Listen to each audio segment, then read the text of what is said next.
At the front end, I got to tell you, I'm a huge fan of The Wire. I think it's one of the greatest, not just television shows, but pieces of art in the last couple of decades.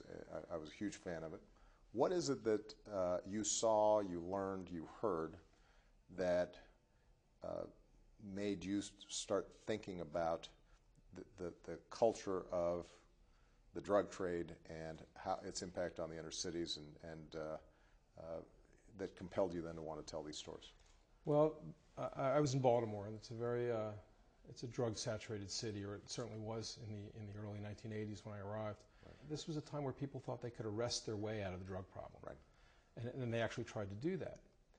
And what became increasingly obvious to me over the years of covering it was that when you devote yourselves to street-level drug enforcement, when you try to win the drug war, you only have a limited number of resources, limited amount of resources. And I watched the police department in Baltimore, and then I noticed it in other cities with the same sort of problems of drug use. They stopped doing police work. Right. They were arresting people for drugs, and that was presumptive police work, but actually it wasn't. And at the same time that the numbers of drug arrests and the incarcerations for drug arrests went up, and they were small incarcerations, they were 2-3 months city jail because you couldn't put them everywhere. You couldn't build prisons fast enough. Right. Meanwhile, the arrest rates for rape, robbery, murder were going down. And the one thing that makes cities safer is competent retroactive investigation of felonies. That actually can make a city safer. Right. But to do that, you have to use and not be used by informants. You have to know how to testify in court. You have to write a search warrant that's going to hold up. You know, the good news is that some of the smarter police departments started to figure this out. Right, that's true.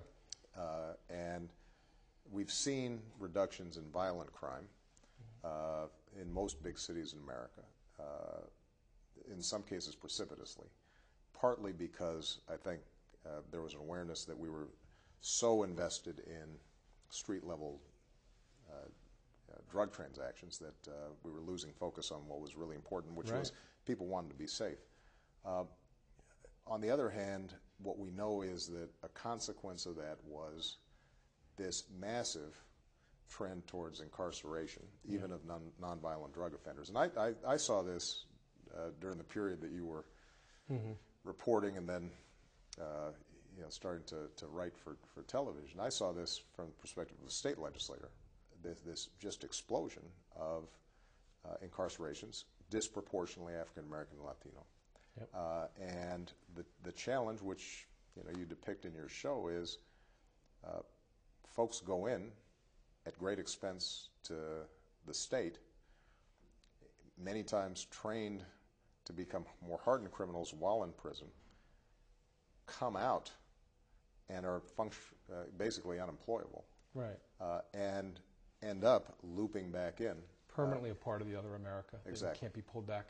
Nobody incarcerates their population at this level. Right. And to look at it, when I came in as a police reporter, the federal prison population was about 34% violent offenders. Yeah. When I left as a police reporter 13 years later, it was about 7%. Right. So these were less violent people getting longer sentences. Of course, there was the elimination of parole and good time, and all you had was good time. And so people were staying in. Right. And you're absolutely right. They come back out completely tarred. They can't vote. They can't participate in their community. They've lost track of families. Families have been destroyed. Communities have been upended. And if it was this draconian and it worked, then maybe we could have a discussion that said what we're doing is working. Yeah, it's terrible and we're losing a lot of humanity, but hey, it's working. Yeah. But it doesn't work. It's right. draconian and it doesn't work. I've been looking at, because it's part of the fallout of what you described, as the economy is recovering, unemployment's coming down drastically. But one of the puzzles we have is we still have low participation rates among the population in the aggregate. But when you break down why people are not getting back in the labor force even as jobs are being created, a big chunk of that is the young male population with a felony history. With felony histories. Yeah. And so now where we have the opportunity to give them a pathway towards a responsible life, they're foreclosed. And that's counterproductive. The guy who was the model for the character, Omar, in The Wire, was a real guy named Donnie Anders.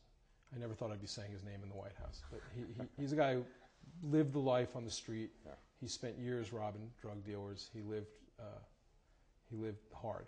Yeah. And he eventually caught a 17-year bit, and he deserved it. But he went in, he wasn't caught. He actually went in unconscious because it finally got to him. Yeah. And he did everything that the prosecutors wanted him to do. And he came out 17 years later, and all he wanted to do was give back to West Baltimore. He had taken so much. And he'd been in for 17 years. He just wanted to address himself to the disaster. Yeah. And on paper, that man, he's an extraordinary man. He was one of the most amazing people I met in my life. On paper, he was a convicted felon and a convicted murderer. And there was nothing that could get him from that extremity. Yeah. Multiply that by hundreds of thousands of lives that have been disconnected and have no way to channel back into. Yeah. It's well, and part of what Omar's, by the way, my favorite character. That was the part. I was worried about that when you said it. But it's,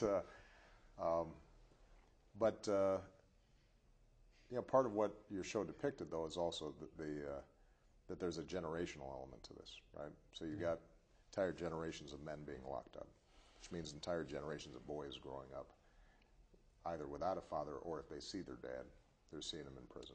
Right. I mean, this is not happening in a vacuum. These are the places in America where deindustrialization has had the most effect, right, and where the unemployment rates, the actual unemployment rates among young black males in my city bear no resemblance to the actual unemployment rate nationally. Right.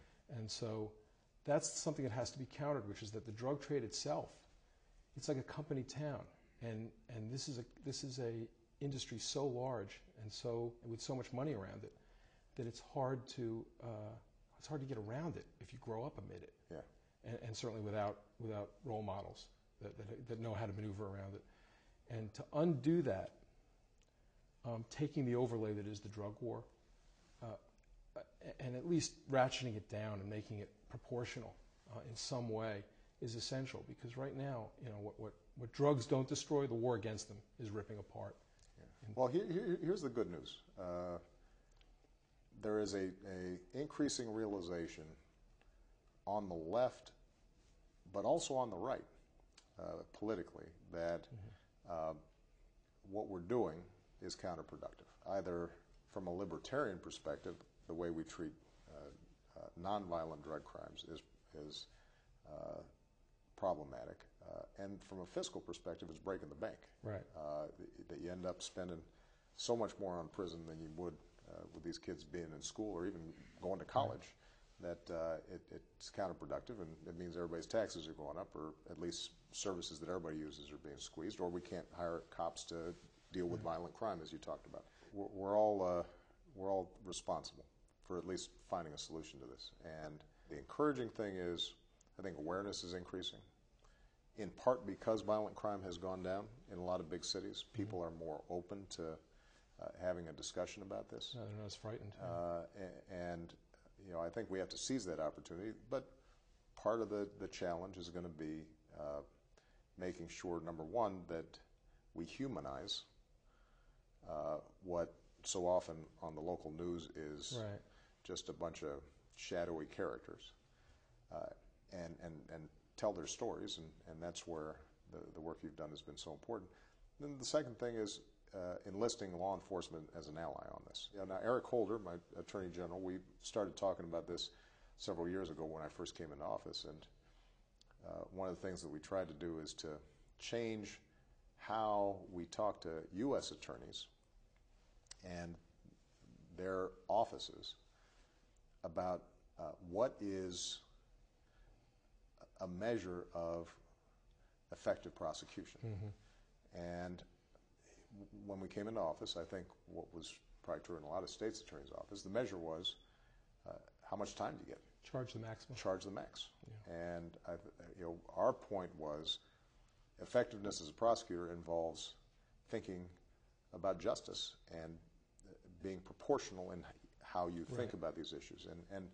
And that's something we can do administratively, but ultimately we're going to need legislation, and that's where raising awareness is going to be important. And law enforcement and prosecutors have to be able to talk about this. And we have to, let them know, and you show this in The Wire as well. In the same way, you got to be able to humanize those involved in the drug trade. We have to remind ourselves about the police. They've got a scary, tough, difficult job, and if the rest of society is saying, just go deal with this and we don't want to hear about it. Right. And you're just on the front lines and just keep it out of our sight lines, and it's not our problem. We're betraying them as well. And ultimately, you're going to have to address some of the environmental issues. And I know that's not fashionable because the notion is, you don't want to make excuses for criminals. What we understand, and what perhaps one of the most moving sections of The Wire was that whole depiction of the schools in Baltimore and public schools, is that if kids are left so far behind that they don't have recourse, they're going to see what else is available to survive. They're going to learn. They're going to learn something. Yeah. And so we're going to have to think about schools and counselors and mental health and ultimately jobs and reindustrialization, and I think we understand all that. But if we can start down this path to a more productive way of thinking about drugs and its intersection with law enforcement, 20 years from now we can say to ourselves, well, maybe we got a little smarter. We didn't get here overnight. We're not going to get out of it overnight. But the fact that we've got people talking about it in a smarter way gets me a little encouraged. From your mouth to God's ear. Yeah, I enjoyed it. Thank you very much. Thank you.